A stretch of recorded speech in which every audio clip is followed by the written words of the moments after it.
I want to go back right now to that breaking news out of the capital city. 4 Hartford police officers testing positive. This while the mayor is now implementing strict rules in the city. Channel 3 Eyewitness News reporter Matthew Campbell is live at City Hall right now. Matthew, what do we know about these officers?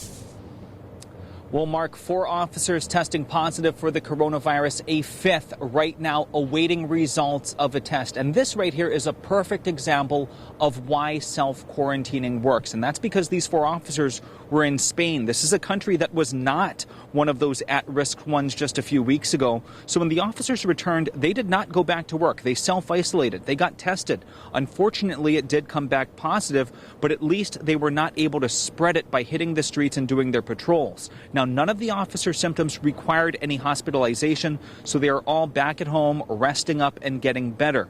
Meanwhile, Mayor Bronin is enforcing the CDC recommended limit on gatherings under 10, so that will not be happening here in Hartford. We want to make sure that people assess any gathering that they're in and really ask whether it's necessary and avoid large crowds. We don't intend to have our police officers out there looking to arrest anybody. But as the weather gets warmer, if we start to see large groups gathering, we may ask people to disperse.